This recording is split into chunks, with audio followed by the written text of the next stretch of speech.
जा रहे हैं ईटीएस यानी जो क्रिस्टी में होता है इलेक्ट्रॉन ट्रांसफ़र सिस्टम, जिसे हम ऑक्सीडेटिव फॉस्फोराइलेशन बोलते हैं। जिसमें क्या होगा, हमें पता है NaDH2 और FeDH2 बनाए थे, वो कैसे न कैसे करके एक चक्र से एक तंत्र यानी जो एक सिस्टम है ना, उससे होते हुए ATP उत्पन्न करेंगे। अब ये कहाँ होता है, माइटोकॉन्ड्रिया की अंतः झिल्ली जिसे हम क्रिस्टी कहते हैं उसमें संपन्न होते हैं।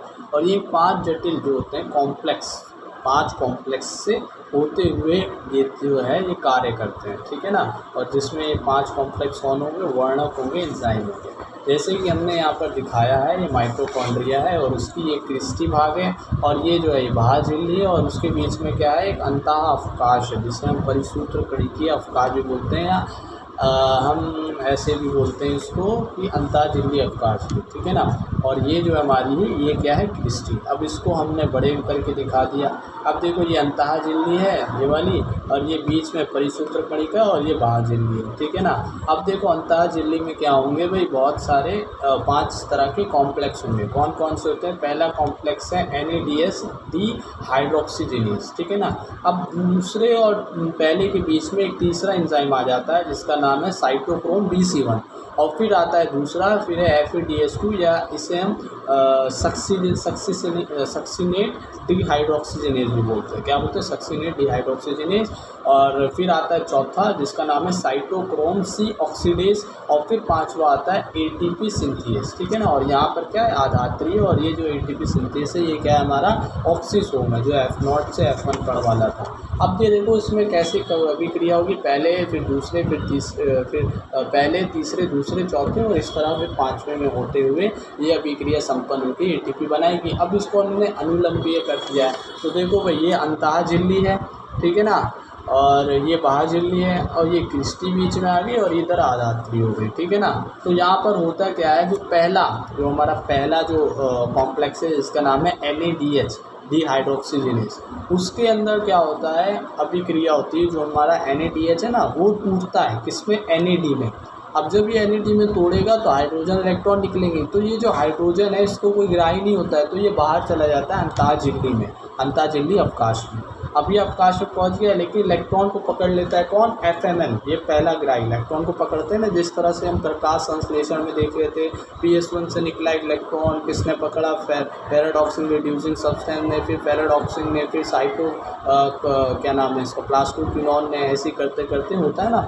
तो यहाँ पर भी यही होगा, इलेक्ट्रॉन को ग्राही यानी प्रोटीन पकड़ेंगे। तो पहला जो हमारा प्रोटीन है वो FMN होता है, फ्लेमिन मोनोन्यूक्लियोटाइड। अब ये फ्लेमिन मोनोन्यूक्लियोटाइड क्या होगा, वो हो जाएगा, उत्तेजित हो जाएगा, तो फिर ये इलेक्ट्रॉन को छोड़ के स्थायी अवस्था में आ जाएगा और ये इलेक्ट्रॉन देगा FeS यानी आयरन सल्फर प्रोटीन को। अब ये आयरन सल्फर प्रोटीन जो है वो छोड़ देंगे कहाँ पर, जो हमारा पहला जो कॉम्प्लेक्स है और तीसरे कॉम्प्लेक्स से बीच में जो अवकाश है वहाँ पे इलेक्ट्रॉन को उन्होंने छोड़ दिया, ठीक है ना।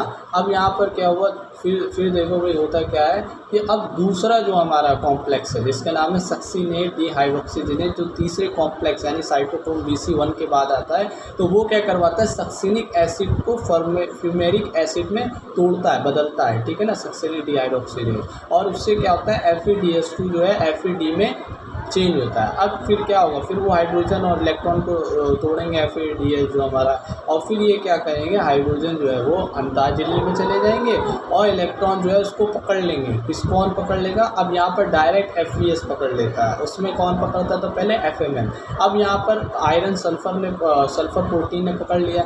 अब ये भी छोड़ेगा तो कहाँ छोड़ेगा, तीसरे और दूसरे के जो अवकाश है उसमें छोड़ता है इलेक्ट्रॉन को, ठीक है ना। तो इसने भी इलेक्ट्रॉन को छोड़ दिया। अब उन दोनों को कौन पकड़ता है, याद रखना, जैसे हमने प्रकाश संश्लेषण में जब उसको छोड़ा था पैराडॉक्सिन ने, तो उसने पकड़ा था प्लास्टोक्विनोन ने, और उसके अंदर क्षमता नहीं होती प्लास्टोक्विनोन की पकड़ने की, तो वो क्या लेता है, हाइड्रोजन लेता है। किसमें, वो लेता है हमारा क्या नाम है उसकी, जो भरी रहती है हमारा बाहर जो है उससे लेता है। जैसे यहाँ पर आधात्री है, ठीक है ना, तो वहाँ भी एक तरह की वो बड़ी रहती है, तो उससे वो क्या लेता है, H+ आयन लेता है, जिससे उसके अंदर क्षमता आ जाती है पकड़ने की, ठीक है ना।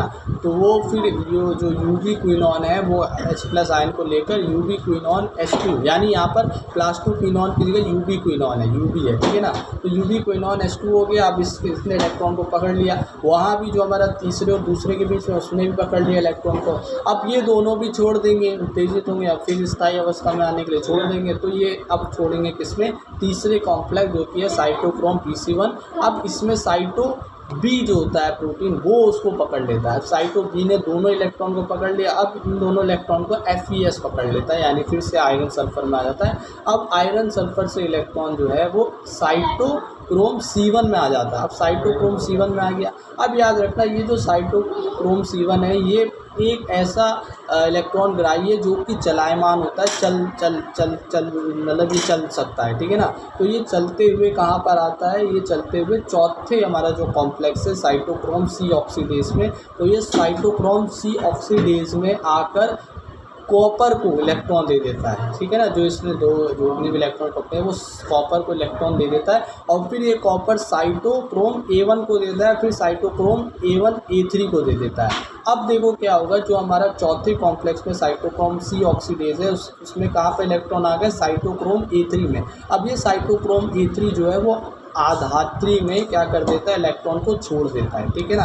अब जब इलेक्ट्रॉन को छोड़ दिया है तो ये इलेक्ट्रॉन अब क्या करेगा, देखो आधात्री में जो आखिर का, ये नीट में क्वेश्चन आता है कि जो इलेक्ट्रॉन लास्ट इलेक्ट्रॉन होता है वो किससे जुड़ता है, वो ऑक्सीजन से जुड़ता है, ठीक है ना। अब देखो भाई वो तो ऑक्सीजन जुड़ेगा। अब देखो हो क्या रहा है यहाँ पर, अंतः जो झिल्ली अवकाश है उसमें क्या हो रहा है, देखो H+ आयन पड़ रहा है। जैसे NADH टूटा तो उसने NAD में बदला तो H+ आयन आ गया। अब जो हमारा क्या नाम था, यूबी क्विनॉन था, उसने भी H+ लिया धात्री से, तो वो जब छोड़ेगा यानी दोबारा यूबी क्विनॉन में बनेगा, वो भी H+ आयन को अंतः झिल्ली में छोड़ देगा।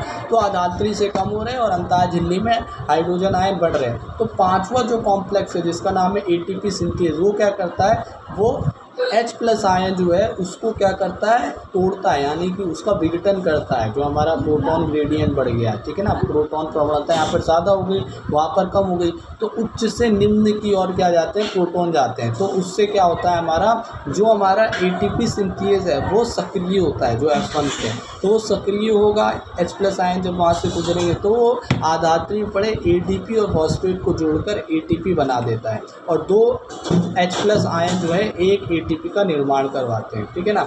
अब यहाँ पर H+ आयन आ गए आधात्री में, इलेक्ट्रॉन ऑक्सीजन से जुड़ गया, और यहाँ पर H+ आयन भी जुड़ जाएंगे, जिससे यहाँ पर क्या बन जाएगा, जल। तो ये पूरी जो प्रक्रिया है जो हमारी श्वसन की है वो संपन्न हुई है, जिसमें हमने ATP भी बना दिए 38, हमने क्या बना दिए, जल भी बना दिया, जल का अणु भी, और CO2 भी हमने पहले निकाल दिया। तो ये हमारी पूरी जो अभी तक जो हमारा पूरा चक्र था वो हो गया है। अब कुछ और थोड़े बहुत टॉपिक बचे हुए हैं, तो जिसमें हमने क्या करा, C6H12O6 को 6 O2 के साथ पिला के 6 CO2 बनाया, 6 जल के अणु ने निकाल दिए और ऊर्जा बना दी, ठीक है ना। तो इस तरह से हमने ये चारों जो हमारे चक्र थे, ग्लाइकोलाइसिस, एसिटाइल CoA का निर्माण, फिर क्रैश चक्र, और अब हमने ATS भी संपन्न करा दिए।